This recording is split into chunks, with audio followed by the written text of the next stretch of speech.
फिरता ज्ञानेश्वरी पारायण सोहळा जिंतूर तालुका आणि जिंतूर तालुक्यातील हे मला वाटते 13वं गाव आहे नाही का. या पालखी सोहळ्याची सुरुवात दहेगाव या ठिकाणी झाली. दहेगावून कोरवाडीहून सोहळा कावीला गेला. कावीन बोरगिळवाडीहून धानोरा, धानोऱ्याहून वडीहून वाघीहून घागऱ्याहून कवड्याहून आसोल्याहून धमधमून हंडी आणि हंडीहून नंतर वझर. आणि वझरला किती आनंद झाला बघा.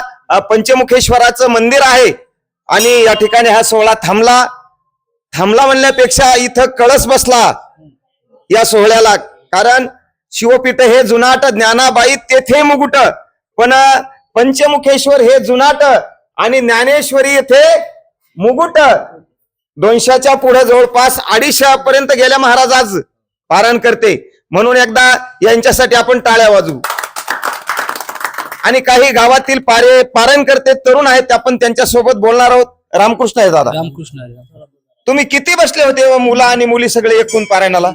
250 पर्यंत गेला नाही का? पहिल्या दिवशी मला वाटतं 200 कितीतरी होते, कमी. बरं,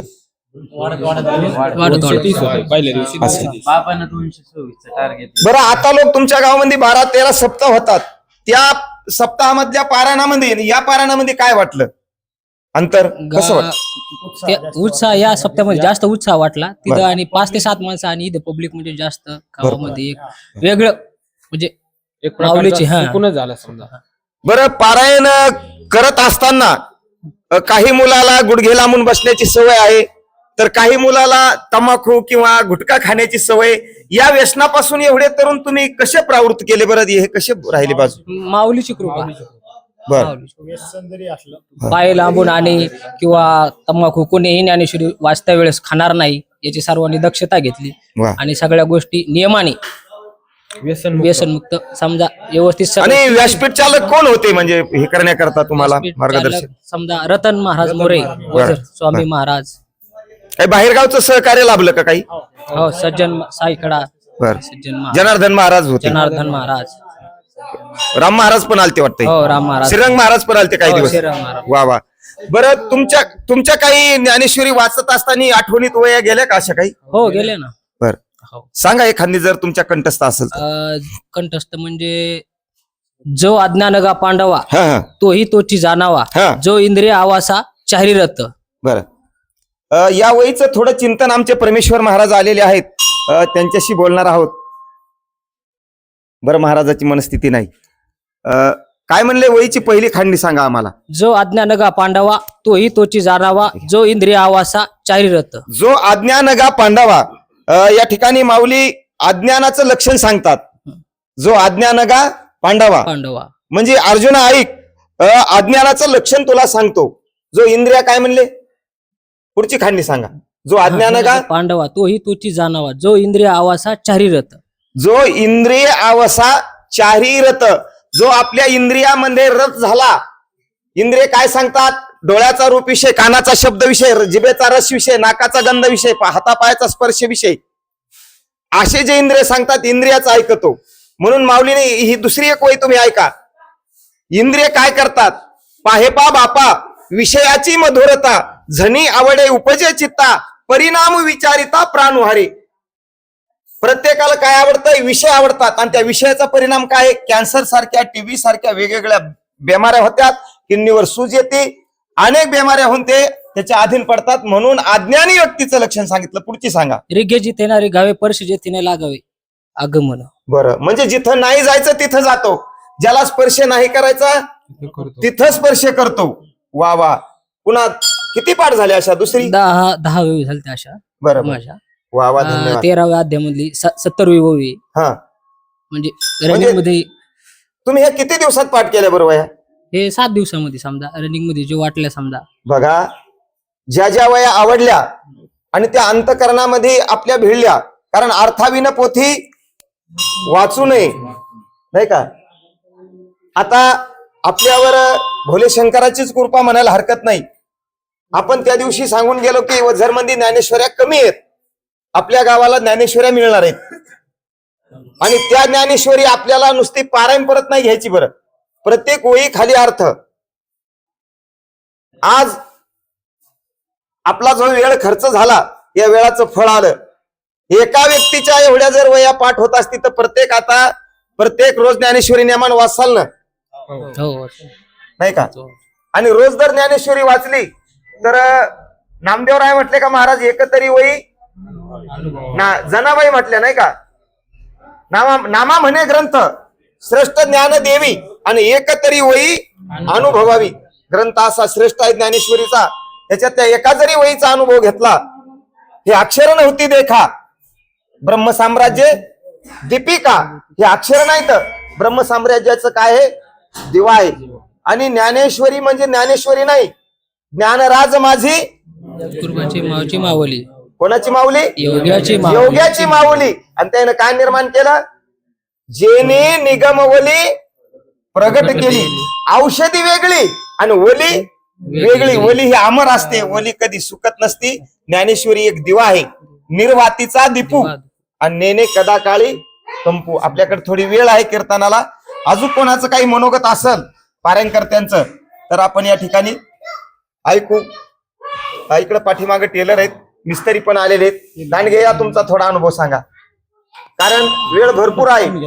आले अंगात दे या जगा देत असो. आणि आपलं एक युट्यूब चॅनल आहे छोटूस, आता 40,000च्या पुढे सबस्क्राईब झालेत. पण माझ्याकडे एक आहे बघा, कॉमेडी नाही, आणि आजकाल कॉमेडी बघा वाटायली. पण कॉमेडी बघल्याच्या नंतर इथं कसं आहे, माणसानं जे दिवसभर काम केलं ते रात्री स्वप्नात येतं. तुम्ही मोबाईल पाहत ज्ञानेश्वरी ऐकत आमचे व्हिडिओ जर पाहत झोपले तर तुम्हाला रात्री स्वप्न कोणतं पडेल? विजय वाटाणे तेच पडल. आणि ऐका, आयुष्यभर भजन कशासाठी करायचंय? माऊलीने सांगितलं, तुम्ही ज्ञानेश्वरी वाचतात म्हणून ही भाषा तुम्हाला कळते. मरणी जयाजे आठवे अंती तया तेची गती पावे, म्हणून सदा स्मरावे माते. तो मरायच्या टायमाला जी आठवण येईल तीच पुढचा जन्म मिळतो. जड भरत राजा हरणी गर्भा गेला आणि घाला तो घातला, किंवा वासना ही पुनर्जन्म की कारण होती आहे. आपले व्यासपीठ चालक पाठीमागे उभे आहेत, त्यांना विनंती, इकडे या रतन महाराज. महाराज ज्यावेळेस गावात फिरत होते, प्रत्येकाच्या दारादारावर घराघरावर गेले, त्यावेळेस लोकांना असं वाटायचं की काहीतरी सप्ताहाची पट्टी मागायला आले, नाही का? पण हा फिरता ज्ञानेश्वरी पारायण सोहळा असा आहे, याची 1 रुपया पट्टी नाही. पालखी मध्ये कोणी 1 रुपया टाकायचा नाही. जरी येता कदाचित टाकला तर तो या गावकऱ्यांनी काढून घ्यायचा, पुढच्या गावाला तो रुपया जाणार नाही. बाहेर गावून आलेल्या महाराजाला कोणाला 1 रुपया द्यायचा नाही. तुम्ही म्हणसाल मग तुमची गाडी चालती कशावर? आमची गाडी ईश्वर चालवतो. चाले हे शरीर आणि कोण बोलवितो किंवा वृक्षाचे पान, हे सगळं तेव करून घेत असतो. आपले व्यासपीठ चालक रतन महाराज आहेत, ते सुद्धा आपलं 2 शब्द मनोगत व्यक्त करतील. आणि त्याच्यानंतर आमचे विश्वनाथ महाराज पण आलेले आहेत. एकदा महाराजसाठी टाळ्या वाजवा. बोला. आपला फिरता ज्ञानेश्वरी सोहळा आपल्या गावामध्ये भरपूर, आपल्या गावकरी प्रत्येक घरातून सहकार्य भेटलं, त्याचे मी धन्यवाद मानतो.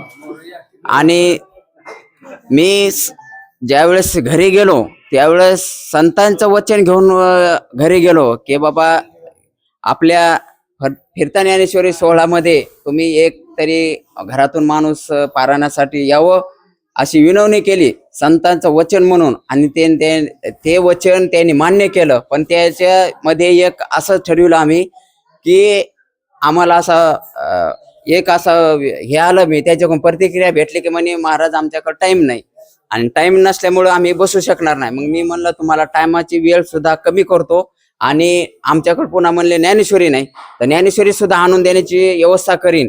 त्यावेळेस आमचं हे शक्य झालं. एवढं नाही तर आता योग कसं झालं की प्रत्येकामागं कामं येतं, आणि कामामुळे यापून गेलेले असल्यामुळं जरा थोडंसं दुर्लक्ष झालेलं इकडं. आणि आमचा हेतू असाच आहे की ह्या कामात असताना सुद्धा आपलं ज्ञानेश्वरी पारायण सुद्धा झालं पाहिजे, देवाची सेवा सुद्धा झाली पाहिजे, संतांची सेवा झाली पाहिजे. आणि अशानुसार आम्ही कार्यक्रम बनवण्याचा प्रयत्न केला, आणि तो यशस्वी माऊलीने करून घेतला आमच्याकडून. आणि त्यांच्या कोटी कोटी गाववाल्याचे ज्यांनी आपल्या सप्ताहामध्ये कोणी झाडण्याचं काम केलं असन, कोणी ज्ञानेश्वरी पारायणाचं काम केलं असन, कोणी मंदिरात चटया अथरायचं, कोणती सेवा असू द्या. महाराजांनी रात्रीच कीर्तन झालं बाबाचं की ते बाबांनी सांगितलं की ज्यानं सारख्याच व्यासपीठ सुद्धा जेवढी सेवा केली तेवढ्याला बी सारखंच काही ओळख आलेली आहे. आपले माऊलीने सांगलेली आहे की समर्थाच्या भोजने तळल्या वरल्या एकच पकवाने, अशी रात्रीच ओळी होऊन गेली. आणि त्या ओळीमध्ये समजायला अधिकार सारखा माऊलीनं आपल्याला करून दिला. आणि हे माऊलीचं वचन ज्यावेळेस आम्ही घेऊन गेलो त्यावेळेस त्याने 3 प्रकारचे आम्ही मागितले आणि वचन, आणि ते त्याने गावकऱ्यांनी पूर्ण केलं. त्यावेळेस सर्व गावकरीचे धन्यवाद. धन्यवाद रामकृष्ण हरी. महाराज, जसं एखाद्या मुलीचं लग्न व्हावं आणि त्या वरबापाने एका कोपऱ्यामध्ये बसावं, तसं तुमच्या चेहऱ्यावर थोडं दुःख दिसतं, दुःख वाटतं आणि तुम्ही शिन भागल्यासारखे वाटतात. तुम्ही का बरं दुःखी येत आज? कशामुळं? कारण 7 दिवस आमच्याजवळ माऊली सोबत होती आणि आज जशी आपण मुलगी आमची आजवर आमची होती आणि आता तुमची, असं प्रकरण आज घडत आहे. म्हणून आमच्या चेहऱ्यावर दुःख म्हणजे दुःख वाटायलंय की आज माऊली आमच्या इथून आता दुसऱ्याच्या. तुम्ही जाता गावा हुर हुर जीवा, किंवा कधी भेटशी केशवा. धन्यवाद महाराज. प्रत्येकच गावाला दुःख होतं, कारण हा सोहळा अमुपम्य आहे आणि आपल्या आयुष्यातला हा आनंदाचा क्षण आहे. चिंतनी सरे तो धन्य धन्य काळ. अजून एक आवर्जून मला सांगायचं, आमचे श्याम भाऊ कोणत्या प्रकारचं शिक्षण नाही बरं, नुसतं या महादेवाच्याच मंदिरात नाही तर कुठलीही सेवा असो आणि कोणतंही काम असो, ते म्हणत नाही की मग दुसऱ्याला सांगा. एकदा श्याम भाऊ साठी टाळ्या वाजवू आपण. माऊली ज्ञानेश्वर महाराज की जय. या समोर आमचे टेलर 2 शब्द बोलतील. टेलर, तुम्ही मशीन काम करता आणि तुम्ही पुन्हा एक मिस्त्री आहेत बघा, मोटर भरतात, काय नाव आहे त्यांचं?